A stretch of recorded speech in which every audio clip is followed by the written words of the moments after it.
저구는 강릉성을 미친 듯이 뛰어갔다. 그는 정전의 시체를 업고 빨리 뛰지 않으면 사람들에게 발각된다는 것을 알고 있었다. 그는 다시 감옥에 들어가고 고문과 구타를 당한다 해도 정전의 시체를 버릴 수는 없었다. 수십 장을 뛰어가다가 왼쪽에 작은 문이 보여서 급히 뛰어들어간 후 문을 발로 차서 닫았다. 안에는 커다란 채소밭이었다. 거기에는 배추, 무, 오이 등 많은 채소들이 자라고 있었다. 저구는 어려서부터 시골에서 자랐다. 5년 동안 채소를 못 보다가 갑자기 채소를 보자 가슴이 찡하게 저려왔다. 사방을 살펴보니 동북방에 창고가 있었다. 창문을 통해서 안에 무와 집단이 쌓여 있는 것을 볼 수 있었다. 그는 몸을 숙여서 무 몇 개를 뽑고는 정전을 안고 창고로 뛰어들었다. 사방을 살펴보았지만 아무도 보이지 않았다. 나무를 치우고는 정전의 시체를 내려놓았다. 그리고는 잡초로 정전의 시체를 덮었다. 그는 여전히 한 가닥 희망을 버리지 않고 있었다. 어쩌면 정영이 갑자기 깨어날지도 몰라. 무 껍질을 벗기고 크게 한 입 물었다. 달콤하고 짜릿한 향기가 입안에 가득 찼다. 5년 동안 맛을 못 보던 무였다. 호남의 시골 생각이 났다. 사매와 함께 밭에서 얼마나 많은 무를 뽑아 먹었던가. 그는 또 하나의 무를 먹으면서 눈물을 흘렸다. 갑자기 무슨 소리가 났다. 그는 깜짝 놀라 손에 쥐고 있던 반쪽의 무를 바닥에 떨어뜨렸다. 하얀 무에 흙과 잡초가 묻었다. 그때 청초하고 아름다운 음성이 들렸다. 공심채, 공심채. 어디 있어? 그는 갑자기 큰 소리로 대답할 뻔했다. 나 여기 있어. 나자가 막 입에서 나가려고 하는데 갑자기 목에서 걸렸다. 그는 손으로 입을 막고 온몸을 떨고 있었다. 공심채는 그의 별명이었으며 세상에서 자신과 척방 두 사람밖에 모르고 있었다. 물론 사부님도 이 별명을 모르고 있었다. 척방은 그가 바보처럼 아무것도 모른다고 했다. 무술을 연습하는 것 외에는 아무것도 생각하지 않고 아무것도 하려 하지 않는다고 했다. 그의 마음은 마치 공심채처럼 텅 비어 있다고 했다. 저구는 웃으면서 아무런 변명도 하지 않았다.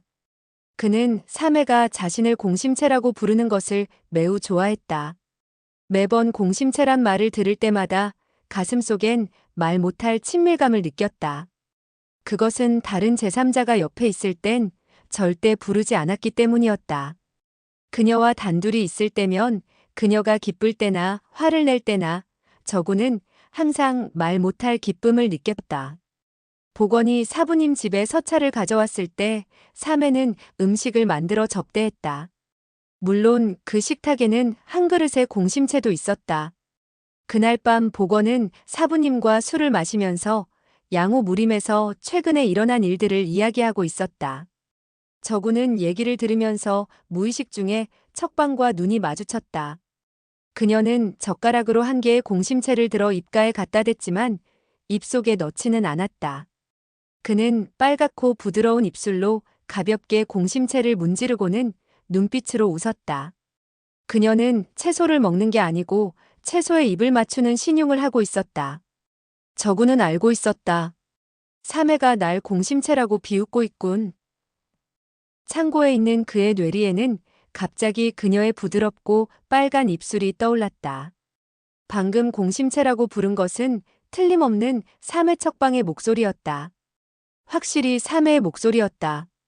자기가 정신이 이상해져 잘못 들은 게 아니었다. 공심채, 공심채 어디 있어? 그 목소리에서 다정하고 부드러운 감정을 느낄 수 있었다. 아니야, 그것이 아니야.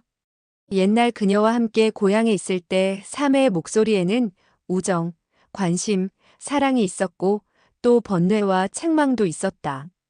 하지만 지금의 공심채는 불쌍해하는 연민의 정만이 있을 뿐이었다. 그녀는 내가 몇 년 동안 억울하게 고생한 것을 알고 있나 보군. 그래서 날 불쌍히 생각하고 있나 보군. 그는 현실을 믿을 수가 없었다. 난 꿈을 꾸고 있는 거야. 사매가 왜 이곳에 왔겠어. 그녀는 벌써 만규에게 시집을 갔는데 어떻게 날 찾아올 수 있느냐 말이야. 목소리가 또 들렸다. 이번에는 더욱 가까운 곳에서 들렸다.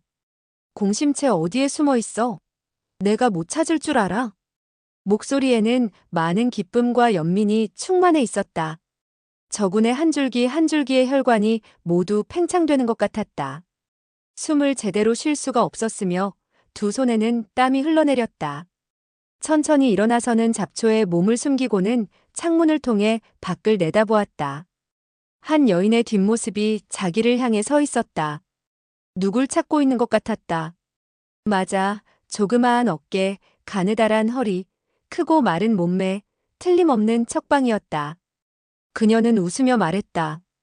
공심채, 빨리 나와. 갑자기 그녀는 몸을 돌렸다. 저구는 눈이 부셨으며 어지러워졌다.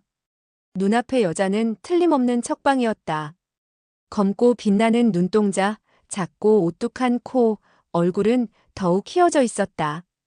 호남의 시골에 있을 때보다는 얼굴에 윤기가 없어졌지만 틀림없는 사매였다. 감옥에서 천번 만번 생각했고 천번 만번 사랑하고 천번 만번 고민하게 했던 바로 그 사매가 틀림이 없었다.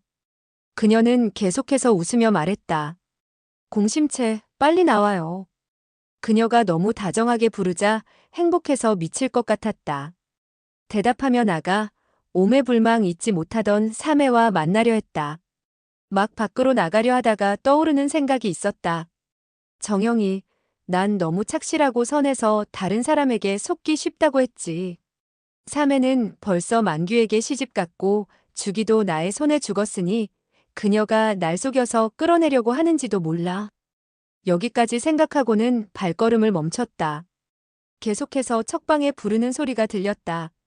공심채, 공심채. 저구는 가슴이 두근거리면서 생각했다. 그녀가 저렇게 다정스럽게 부르는데 거짓일 리가 없어. 그녀가 나의 목숨을 원한다면 얼마든지 죽어주겠어. 가슴이 뭉클해 앞으로 걸어나가려고 했다. 그때였다. 갑자기 어린 여자아이의 웃음소리가 들렸다. 엄마, 엄마, 난 여기 있어요. 저군의 가슴은 마구 울렁거렸다. 그는 창문 밖을 내다보았다. 붉은색 옷을 입은 여자아이가 동쪽에서 이쪽으로 뛰어오고 있었다. 나이가 어려서 뛰어올 때 뒤뚱거리면서 바로 서지를 못했다. 척방이 미소를 지으며 부드러운 목소리로 말했다. 공심채 어디에 숨어 있었니? 엄마가 한참 찾았잖아. 여자아이가 재미있어 하며 말했다. 공심채는 화원에 있었어. 공심채는 개미를 보고 있었어요. 저구는 귀에 웅 하는 소리가 들렸으며 마치 누가 머리를 힘껏 후려친 것 같이 띵했다. 사매가 딸을 낳았단 말인가? 딸아이의 이름이 공심채란 말인가? 공심채는 딸아이를 부른 것이고 날 부른 것이 아니란 말인가? 내가 다시 만진산의 집으로 온 거란 말인가? 이 몇 년 사이 그는 사매가 만규에게 시집을 가지 않았으면 하고 마음속으로 은근히 바라고 있었다. 침성의 말이 모두 거짓이었으면 했다. 그의 이러한 희망은 한 번도 정전에게 말해본 적이 없었고 단지 마음속 깊이 간직하고 있었다. 어느 땐 꿈속에서도 갑자기 깨어나 기뻐하곤 했었다. 하지만 지금은 한 여자아이가 사매에게 엄마라고 부르는 것을 자기 눈으로 보고 자기 귀로 직접 들었다. 그의 눈에는 눈물이 고였으며 멍하니 밖을 내다보고 있었다. 척방이 계속 여자아이의 볼에 뽀뽀해주며 부드러운 목소리로 말했다. 공심채는 혼자 놀 줄도 알고 정말 착해. 저구는 척방의 옆모습만 볼 수 있었다. 긴 속눈썹, 앵두 같은 입술, 얼굴은 몇 년 전보다 고와지고 더욱 하얗게 변한 것 같았다. 그는 또 생각했다. 그동안 망가의 색시가 됐으니 논에서 일할 필요도 없었겠지. 고생을 안 하니 몸이 건강해졌나 보군. 척방의 말소리가 들렸다. 공심채, 여기선 그만 놀고 엄마와 방에 들어가자. 여자아이가 말했다. 여기가 좋아. 난 개미를 볼래. 척방이 말했다. 안 돼, 나쁜 사람이 아이를 잡아간대. 공심채, 엄마하고 방에 들어가자. 여자아이가 말했다. 어떤 사람? 왜 아이를 잡아가? 척방은 일어서서 아이의 손을 잡고 말했다. 감옥에서 아주 나쁜 두 사람이 도망쳤어. 아버지가 나쁜 사람을 잡으러 갔어. 나쁜 사람이 이곳으로 와서 공심채를 잡아갈 거야. 엄마 말 듣고 방에 들어가서 놀자. 엄마가 인형을 만들어줄게. 여자아이는 말했다. 인형은 싫어. 공심채는 아버지를 도와 나쁜 사람을 잡을 거야. 저구는 척방이 말끝마다 나쁜 사람이라고 하자 가슴이 점점 아파왔다. 바로 이때 밖에서 말발굽 소리가 들리더니 몇 마리의 말이 지나갔다. 척방은 허리에서 검을 꺼내더니 뒷문 쪽으로 갔다. 저구는 조그만 소리라도 내면 척방이 놀랄까봐 창가에서 꼼짝도 하지 않고 가만히 서 있었다. 그는 더 이상 사매를 만나고 싶지 않았다. 가슴속에 뭉쳤던 원한은 점점 억제할 수 없었다. 자신은 조금도 나쁜 일을 하지 않고 세상에서 제일 비참한 고통을 받았는데 그녀가 자기를 나쁜 사람이라고 부른 것이다. 여자아이가 창고 앞에 섰을 땐 제발 들어오지 않기만을 바랐다. 하지만 여자아이는 무슨 이유인지 창고 안으로 불쑥 들어왔다. 저구는 얼굴을 나무 뒤에 숨기고는 낮은 소리로 말했다. 나가, 나가. 갑자기 여자아이는 그의 얼굴을 보게 됐다. 헝클어진 머리와 얼굴에 온통 수염투성이인 무서운 모습을 보자. 여자아이는 놀라 눈을 크게 뜨고 울려고 했지만 울음이 나오지 않는 듯 했다. 저구는 어찌할 바를 몰랐다. 급히 앞으로 나가서 왼손으로 아이를 껴안고 오른손으로는 입을 막았다. 앙! 결국 한 발 늦었는지 여자아이는 울음을 터뜨렸다. 다행히 저군이 재빨리 다시 막아서 더 이상 울음소리가 들리지 않았다. 척방은 밖을 쳐다보면서도 신경은 딸아이에게 쓰고 있었다. 딸아이의 소리가 이상해 머리를 돌렸으나 보이지를 않았다. 창고에서 부스럭거리는 소리가 들리자 급히 앞으로 뛰어들어왔다. 얼굴이 온통 수염투성이고 온몸에 피칠을 한 남자가 자기의 딸을 껴안고 있었으며 한 손으로는 입을 막고 있었다. 척방은 깜짝 놀라고 말았다. 그 순간 검을 들어 저군의 얼굴을 향해 공격해왔다. 그녀가 소리쳤다. 내 딸을 내려놔. 저군은 마음이 쓰라려왔고 자포자기의 생각이 들었다. 날 죽이고 싶으면 빨리 죽여. 그녀가 검을 찔렀는데도 조금도 피하지 않았다. 척방은 깜짝 놀라서 자기의 딸이 다칠까봐 검을 거두고는 말했다. 내 딸을 내려놔. 저구는 그녀가 말끝마다 자기 딸을 내려놓으라는 음성 속에 예정이 조금도 담겨있지 않는지라. 더욱 화가 나서 그녀의 딸을 내려놓지 않았다.